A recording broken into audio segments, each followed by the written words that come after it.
தமிழ் சொந்தங்கள் அனைவருக்கும் வணக்கம். இன்றைக்கி நான் வீடியோ போடுற ஐடியாவிலே இல்லைங்க. தலை லைட்டாக வலிக்கிற மாதிரி இருந்துச்சு.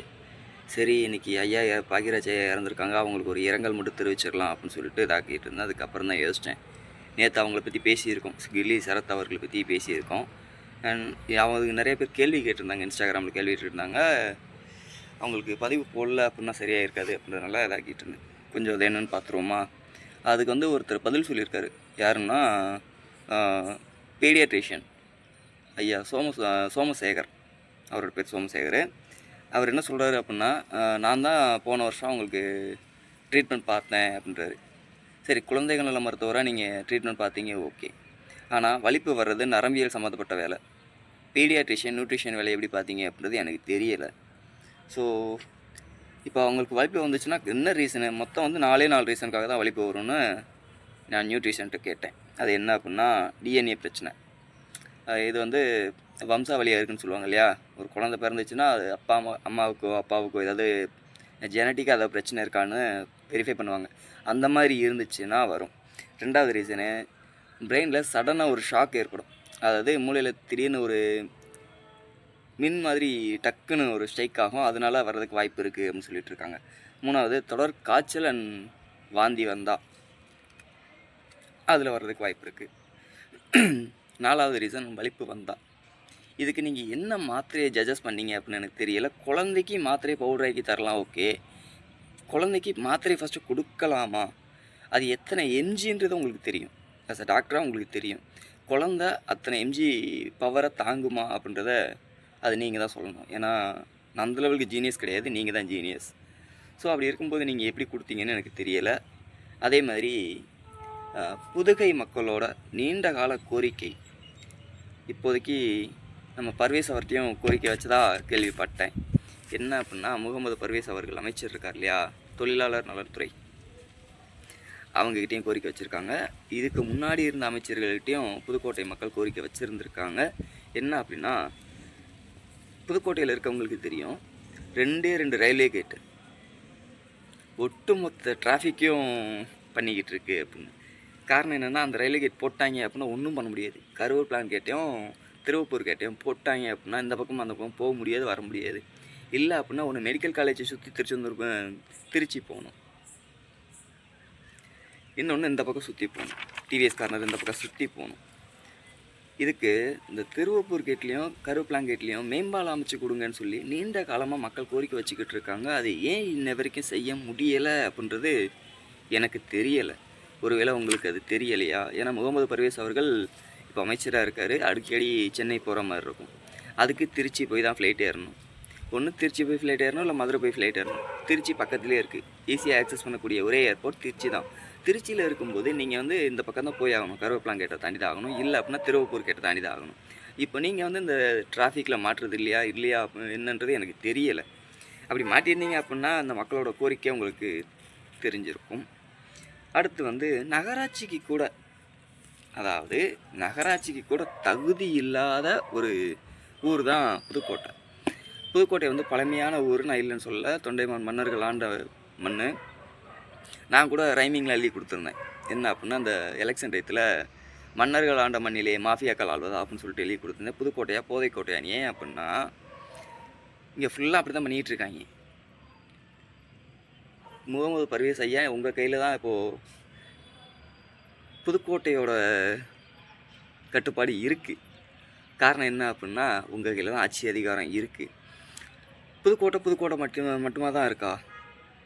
புதுக்கோட்டையில் போதை ஊசி ஓடுறது இல்லையா, போதை மாத்திரைகள் ஓடுறது இல்லையா, எங்கேயுமே மதுகள் பிளாக்கில் ஓடுறது இல்லையா, சரக்கு பிளாக்கில் ஓடுறது இல்லையா? இதெல்லாம் உங்களுக்கு தெரியுதா தெரியலையான்றது எனக்கு தெரியலை. ட்ரக் ஃப்ரீ சொசைட்டி அமைக்கணும் அப்படின்னு சொல்லிட்டு நீங்கள் மேரத்தான்லாம் உங்கள் கட்சியில் ஓடுறாங்க. ஆனால் இங்கே வந்து ஊசியெல்லாம் ஓடிக்கிட்டு இருக்கு. அது உங்களுக்கு தெரியுமா இல்லையான்னு தெரியலை.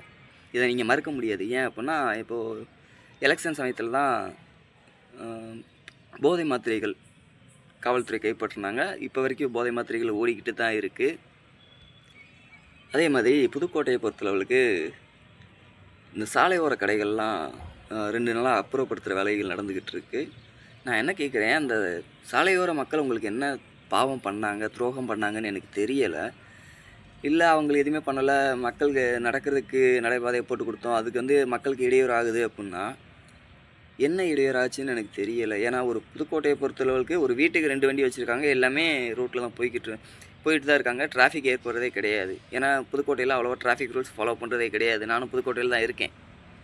அப்படி இருக்கும்போது நீங்கள் சாலையோர கடைகள் எடுக்க சொன்னீங்க இல்லையா? இவங்களோட வாழ்வாதாரம் பாதிக்கப்படுது. குறைஞ்சது ஒரு 50, 60 கடையாவது எடுத்திருப்பீங்க.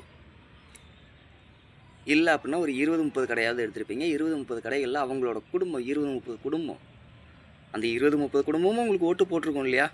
அவங்க ஓட்டை வச்சு தானே நீங்கள் ஆட்சி அமைச்சிங்க. அப்போ அவங்களோட வாழ்வாதாரம் பாதிக்கப்படும் போது உங்கள் கட்சிக்காரங்களோட வாழ்வாதாரத்தை நீங்கள் அழிக்கிற மாதிரி தானே. இது என்னன்றதை நீங்கள் தான் பார்க்கணும். இல்லை அப்படின்னா நம்ம புதுக்கோட்டையில் ஒரு 1.5 வருஷத்துக்கு முன்னாடி புதுக்கோட்டை பஸ் ஸ்டாண்டுக்கு சைடில் பார்த்தீங்க அப்படின்னா ஆர்டிஓ ரோடு இருக்குது. அந்த ரோட்டை தாண்டின உடனே குவார்ட்டர்ஸ் இருந்துச்சு. பாலடைஞ்ச குவார்ட்டர்ஸ் இருந்துச்சு. அந்த குவார்ட்டர்ஸை நீங்கள் இடிச்சிட்டு அந்த இடம் சும்மா தான் கிடக்கு. இல்லை கேட்டால் லோக்கல் பஸ் ஸ்டாண்டு கெட்ட போகிறோம் அப்படின்னு சொல்லியிருந்தீங்க. இப்போ அந்த லோக்கல் பஸ் ஸ்டாண்டு கட்டுற இடம் கெட்டையாச்சான்னு கேட்டால் கெட்டலை. அது சும்மா தான் கிடக்கு. இப்போது நீங்கள் ரோட்டு கடையெல்லாம் எடுத்தீங்க இல்லையா? எந்த மக்களுக்கு எந்த இடையூறு இருக்கக்கூடாது, உண்மையிலேயே நாங்கள் வந்து மக்களுக்காகத்தான் இதை செய்கிறோம் அப்படின்னா நீங்கள் என்ன பண்ணியிருக்கலாம்? ஒரு ஜேசிபியை வச்சு அதை லேசாக நிறைய விட்டாலே போதும். டோசரை வச்சு க்ளீன் பண்ணாலே போதும். இடம் கிளியர் ஆகிடும். அந்த க்ளீன் பண்ண இடத்துல சாலை ஓர கடைகள் இந்த பக்கம் போடுங்கப்பா அப்படின்னு சொல்லியிருந்தீங்கன்னா யாருக்கும் எந்த பிரச்சனையும் வந்திருக்காது. இப்போ இந்த 20, 30 குடும்பம், குறைஞ்சபட்சம் 20, 30 குடும்பம் பாதிக்கப்பட்டிருக்காமல் இருக்கும்ல, அவங்களோட வாழ்வாதாரம் பாதிக்கப்பட்டிருக்காதுல்ல. என்ன செய்ய போகிறீங்கன்னு நீங்கள் தான் சொல்லணும். அதே மாதிரி 717 கடைகளை நாங்கள் மூடிட்டோம் அப்படின்னு தமிழக முதல்வர் சொல்கிறாரு. நான் அதை ஏற்கிறேன். காரணம் என்னன்னு கேட்டால், புதுக்கோட்டை பஸ் ஸ்டாண்டுக்கு வெளியே வந்தால் ஒயின் ஷாப் சந்து, அந்த சந்து பேரே ஒயின் ஷாப் சந்துன்னு தான் சொல்கிறாங்க. இந்தியா ஒன்று ஐடிஎம் இருக்குது. அதுக்கு தாண்டினோன்னா 2 ஒயின் ஷாப் இருந்துச்சு. 2 ஒயின் ஷாப்பையும் மூடுனீங்க, மகிழ்ச்சி. ப்ரைவேட் பார் அது ரன் ஆகிட்டு தான் இருக்குது. அதை நான் மறுக்க முடியாது. ஏன்னா அது வந்து தனியார் வந்து மணமகிழ் மாற்றம் அப்படின்னு சொல்லி எடுத்து நடத்திட்டு இருக்காங்க. அதை நம்ம தடுக்க முடியாது. அதே மாதிரி டிவிஎஸ் கார்னர், புதுக்கோட்டையில் டிவிஎஸ் கார்னர் ஒரு கார்னர் இருக்கு இல்லையா? அங்கே 2 ஒயின் ஷாப் ஆப்போசிட்டில் இருந்துச்சு இல்லையா? அந்த ஆப்போசிட்டில் இருந்ததை ஒரு கடையை மட்டும் எடுத்தீங்க, இன்னொரு கடையை எடுக்கலை. சரி, இப்போது அந்த எடுத்த ஒயின் ஷாப் இருக்கு இல்லையா? அங்கே தனியார் ஒயின் ஷாப் எப்படி வந்துச்சு? அது மணமகிழ் மன்றமாக வந்திருக்கு. காரணம் என்ன? அதாவது உங்களோட எண்ணம் என்ன? மக்களுக்கு நல்லது பண்ணுறேன்ற பேரில் ஒயின் ஷாப்பை எடுக்கணும்னு சொல்கிறீங்களா? இல்லை உங்களுக்கு வருமானம் அதிகமாக வரணும்னு நினைக்கிறீங்களா? என்னன்றது எனக்கு தெரியலை. அதே மாதிரி பார்த்திங்கன்னா, நம்ம புதுக்கோட்டையை பொறுத்தளவுக்கு ஒரு மழை, அதிகபட்சம் ஒரு 1/4 மணி நேரம் மழை பெஞ்சாலே போதும், எவ்வளோ தண்ணி தேங்கி நிற்குன்றது எல்லாருக்குமே தெரியும். இதை ஏன் சரி பண்ணலை அப்படின்றது எனக்கு தெரியலை. ஏன்னா புதுகை வந்து மேற்கு நாள், கிழக்கு நாள், வடக்கு நாள், தெற்கு நாள், இந்த 16 வீதியை தான் மையமாக வச்சு கட்டமைச்ச பகுதி அது. அங்கே வந்து ஆரம்பத்தில் இருந்த வடிகால் வாரியம், அதாவது வடிகால் மேலாண்மை இப்போ இருக்கான்னு கேட்டால் கிடையாது.